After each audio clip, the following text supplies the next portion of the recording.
시카고에서 오래전에 목회를 하시다가 한국으로 돌아가서 이제 베스트셀러 작가가 된 전강 목사님이 계십니다. 여러분이 잘 아는 백악관을 기도실로 만든 대통령 링컨이라는 책을 써서 아주 베스트셀러 작가가 됐죠. 그분이 쓴 책 중에 평생감사라는 책이 있습니다. 그 책에 이런 내용이 있어요. 1860년 9월 달에 미시간 레이에 유람선이 운행 중에 있다가 암초에 부딪혀가지고 배가 침몰하게 됐습니다. 그래서 그 배에 타고 있던 많은 사람들이 물에 빠져서 이제 죽어가는 가운데 있습니다. 그런데 그 당시 대학교의 수영선수로 있는 스펜서라는 젊은이가 자기 목숨을 아까워하지 아니하고 용감하게 뛰어들어서 자그마치 17명을 구출했습니다. 그래서 매스컴에서 자기 목숨을 아끼지 아니하고 17명이나 구출해낸 그 영웅적인 행동을 한 스펜서의 얘기가 모든 매스컴에서 방영이 되고 방송이 되었습니다. 그로부터 오랜 세월이 지난 뒤에 성령론의 근위자인 이 토레이 박사님이 로스앤젤레스에서 한 부흥의 자리에서 설교를 하셨는데 그 설교 석상에서 이 스펜서 얘기를 했습니다. 아주 오래전에 그런 일이 있었는데 그때 이 스펜서라는 친구가 정말 용감하게 희생하면서 많은 사람을 구했다고 설교 중에 예화를 들었어요. 그런데 놀랍게도 스펜서가 노인이 되어가지고 그 집회에 참여해서 말씀을 들었습니다. 그야말로 우연의 일치죠. 그래 나중에 토레이 박사가 스펜서가 이 자리에 참여했다는 얘기를 들은 거예요. 깜짝 놀라가지고 나중에 예배가 끝나고 그 사람을 만났습니다. 이런저런 얘기를 하는 중에 토레이 목사님이 질문을 하나 했습니다. 그래 그때 17명이나 물에서 건졌는데 그 중에 몇 명이나 감사를 했습니까? 하고 물었어요. 그랬더니 스펜서의 대답이 씩 웃으면서 꼭 한 명이 있었습니다. 그것도 어린 소녀였습니다. 그 어린 소녀는 해마다 크리스마스 때가 되면 저에게 감사 편지를 보내고 카드를 보내고 또 조그만 선물을 지금까지 보내주고 있습니다.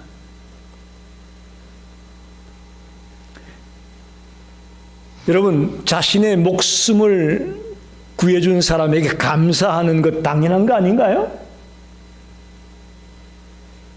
여러분 어떻게 생각하세요? 너무나 당연한 거 아니겠습니까? 그런데 씁쓸하게도 우리의 현실은 그렇지 못합니다. 감사를 잊어버린 채 살아가고 있는 이웃들이 우리들이 너무나 많이 있음을 보게 됩니다. 오늘 누가복음 17장 11절로 19절에 그와 비슷한 얘기가 나옵니다. 예수님 당시에 감사를 잃어버린 자의 모습들이 기록되고 있다는 것입니다. 지금 예수님은 예루살렘으로 가시는 중입니다. 예루살렘으로 가시는 중에 10명의 문둥병자를 만나게 되었다라고 말합니다. 여러분, 문둥병은 그 당시에 부중한 자로 취급받는 병입니다.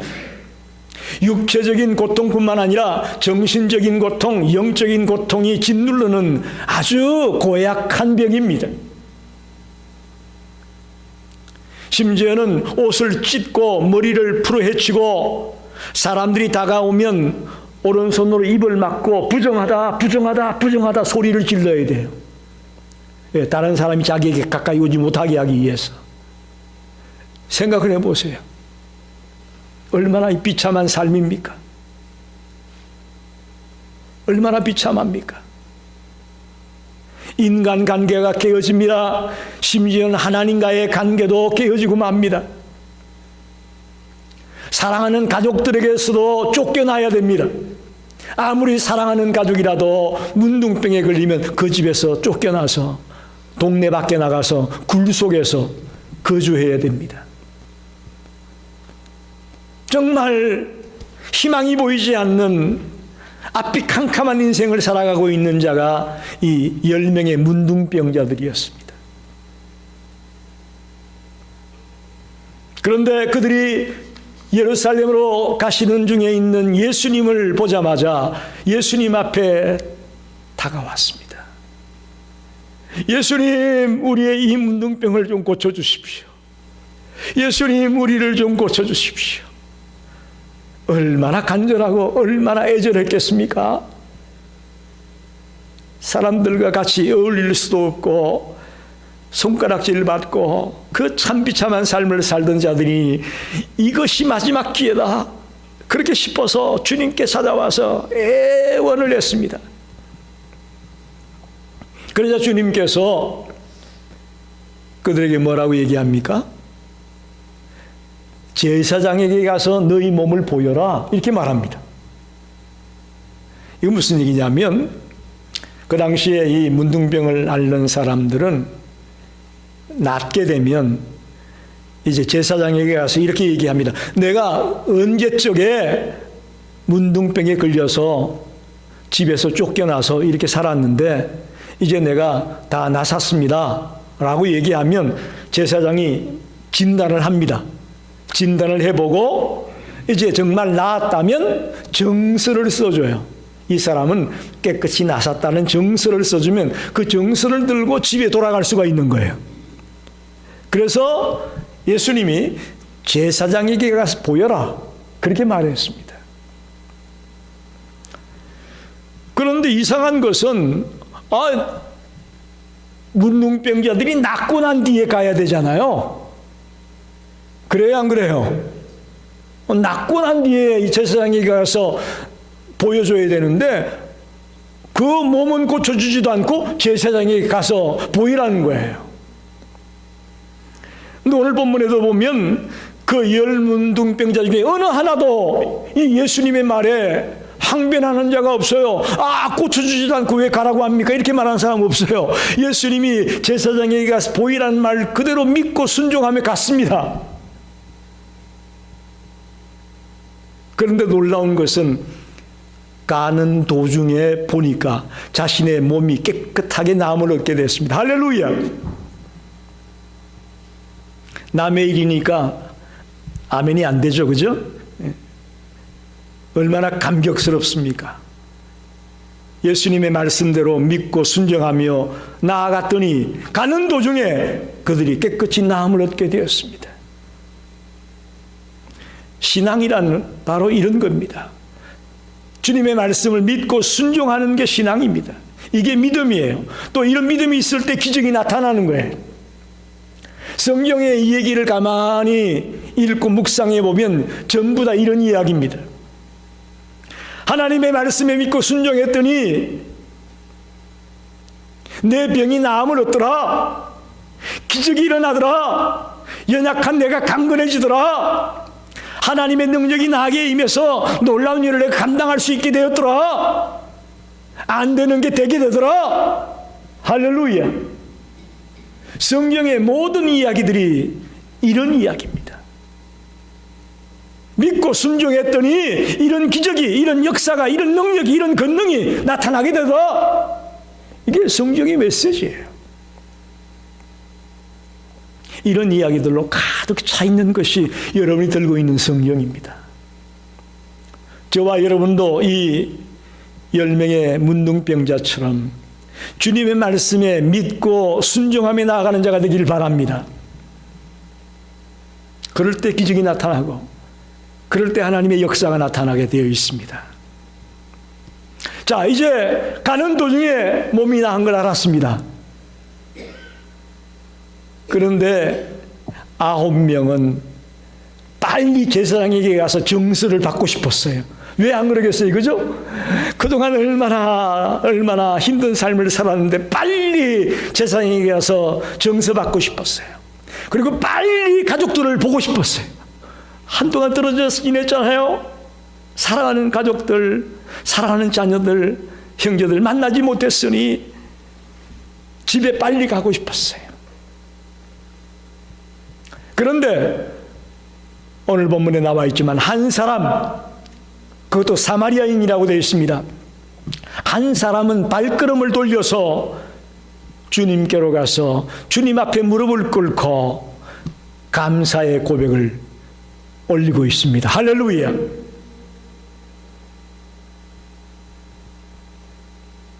누가복음 17장 16절에 예수의 발 아래에 엎드려 감사하니 그렇게 말합니다. 엎드려서 감사했다는 것은 자신의 몸을 낮추어 무릎 꿇고 주님 앞에 진심으로 감사의 고백을 했다는 것입니다. 여러분, 이 한 사람, 이 사마리아인 한 사람 왜 빨리 정서 안 받고 싶겠어요? 그죠? 왜 빨리 사랑하는 가족들 보고 싶지 않겠어요? 그러나 그는 먼저 돌아와서 주님 앞에 감사의 고백을, 진심으로 감사의 고백을 올리고 있습니다. 그걸 본 예수님이 하시는 말씀을 보십시오. 17절에 예수께서 대답하여 이르시되 10사람이 다 깨끗함을 받지 아니하였느냐? 그 9은 어디 있느냐? 오늘 설교의 제목이 그 9은 어디 있느냐입니다. 이 이방인 외에는 하나님께 영광을 돌리러 돌아온 사람이 없느냐? 여러분, 주님의 은혜를 입고 주님의 능력을 입은 자들이 돌아와서 감사하는 것은 너무나도 당연한 것이었습니다. 내심 오늘 이 표현 가운데서는 주님의 마음에 좀 섭섭함이 느껴져요. 에? 그 9은 어디 있느냐? 이 메시지가, 이 음성이 당연히 고침을 받고 그야말로 비참한 인생에서 다시금 살아갈 수 있는 희망을 갖게 된 그들이 당연히 주님 앞에 와서 감사할 것을 생각하고 있었는데 그 9은 어디 있느냐? 라는 말씀으로 들려집니다.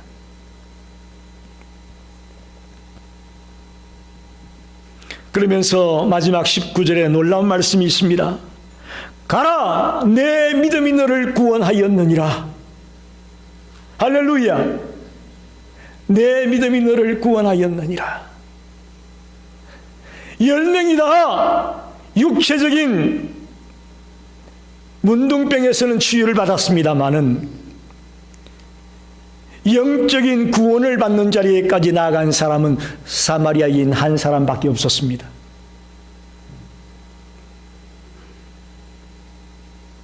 똑같이 은혜를 입었지만 진정 영적으로 육적으로 함께 구원을 받고 함께 온전한 자리에 나아갈 수 있었던 자는 감사하는 사마리아인 한 사람이었다는 것을 여러분 기억하십시오.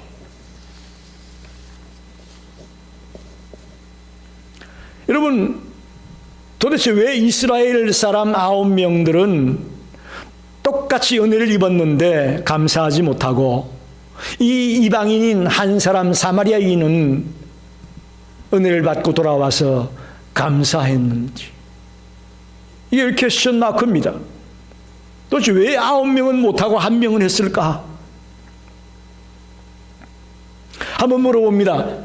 여러분, 세상에서 성공하고 잘 나가는 사람이 감사를 많이 할까요? 아니면 참 가난하고 병들고 힘들고 어려운 자리에 있는 사람이 감사를 많이 할까요? 여러분 생각에는 어떤 사람 같아요? 우리 보통 일반 사람들이 생각하기는 성공한 사람, 잘 나간 사람, 출세한 사람, 높은 자리에 올라가는 사람, 그런 사람이 감사를 많이 할 것 같잖아요. 감사할 게 많으니까. 근데 성경을 읽어보면 그렇지가 않아요.